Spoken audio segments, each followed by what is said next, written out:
Salutations à tout le monde. Tout d'abord, je voudrais remercier toutes les personnes ayant vu, aimé et commenté la vidéo sur Hanouna et Intouchable. Je remercie aussi Nadia André qui a commenté ma vidéo en écrivant que personne n'est intouchable. Cela est dans le monde des mortels, mais dans celui des dieux, je peux te garantir que non ou presque pas. Je te remercie encore à nouveau Nadia André car tu m'as inspiré. Cependant, avant de commencer, j'aimerais dire à Nadia André que c'est le verbe être et pas avoir. Mais ce n'est pas grave Nadia, ça arrive à tout le monde. Revenons à notre sujet. Intouchable ou pas, je vous laisse le plaisir d'analyser par vous-même si dans ce pays certains peuvent se permettre de faire ce qu'ils veulent et dire tous et n'importe quoi, sans que cela ait la moindre conséquence ou très peu.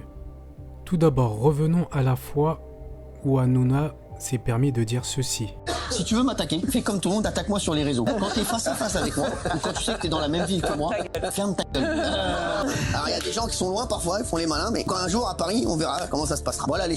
Même si cela reste une menace indirecte, d'autres ont disparu de la circulation pour moins que ça. Je vais vous prendre quelques exemples où il subsiste deux poids, deux mesures. Vous vous rappelez de notre ami Stéphane Guy? Il a été viré pour ceci. Juste peut-être pour saluer l'ami Sébastien Toen, qui n'a peut-être pas eu la sortie qu'il aurait mérité. On lui souhaite bon vent et puis on sait que le bel esprit de Marie Portolano permettra d'assurer la continuité dans le Canal Sport Club. Il n'y a pas de doute là-dessus. Et comme le disait Coluche, l'un des pères fondateurs de notre belle chaîne Canal, Habib, il faut se méfier des comiques parce que quelquefois, ils disent des choses pour plaisanter. On prendra un autre exemple, celui de Tex, l'animateur des Amours. On aime ou on n'aime pas, cela reste de l'humour. Il a été viré après ceci.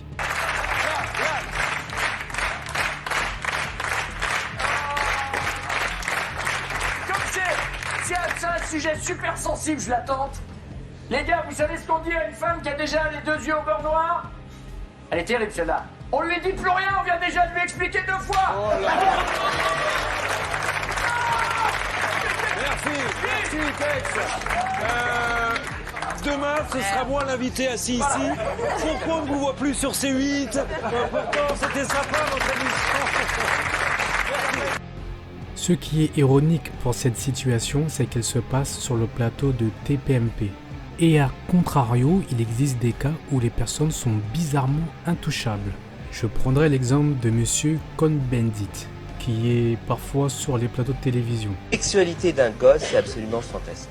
C'est quand même, il faut être honnête, sérieux, un petit gosse. Moi, j'ai travaillé avec avant, les tout petits, là, les tout petits, c'est autre chose, mais avec des gosses qui avaient entre 4 et 6 ans. Vous savez, quand une petite fille de 5 ans et demi, commence à vous déshabiller, c'est fantastique. C'est fantastique parce que c'est un jeu absolument érotique. Jack Lang, bon, on le voit pas beaucoup, mais bon. Monsieur Jack Lang, qui prétendait être candidat à la présidence de la République, que l'on m'arrête à la sortie, si ce que je dis n'est pas vrai, a été compromis dans l'affaire des lieux de vie et dans un lieu de vie tenu par des socialistes qui s'appelait le Choral. Et là, des gamins étaient prostitués à des gens comme Jack Lang. Et un gosse a été trouvé mort, sodomisé, la tête dans un seau de merde, que l'on m'arrête à la sortie si ça n'est pas vrai. Alors je veux bien que demain, on se batte dans une armée pour défendre l'Europe. Je veux bien demain tout ce qu'on veut. Je veux bien, même devant vous à 70 berges, être devant, donner l'exemple et tomber. Mais l'Europe, je m'en tape tant que mon pays est pourri. Et ce que je veux sauver dans un premier lieu, c'est mon pays, c'est ma patrie. Et je veux que tous les Jack Lang de France et d'ailleurs soient pendus haut et court et aient des comptes à rendre. Et c'est uniquement par notre tenue, par notre allant, par notre morale, par notre certitude dans la victoire que nous exigerons que ces gens-là payent parce qu'ils doivent payer. Voilà le message que je voulais vous passer. Alors certes, les propos et les actes de certains étaient sans doute plus répréhensibles que la situation de Hanouna. Tout ça était simplement pour vous mettre en exergue le fait qu'il subsiste des manquements dans la justice lorsqu'il s'agit de certaines personnes. En ce qui me concerne, les propos de Hanouna, lorsqu'il menace Booba, sont aussi répréhensibles, sans oublier son bise avec Magali Berda et Mardoché Mouli, alias Marco Mouli. Enfin, certaines communautés sont au-dessus de tout ça, et ça, vous pouvez pas le nier. Je sais que les gens ont peur, mais c'est une réalité.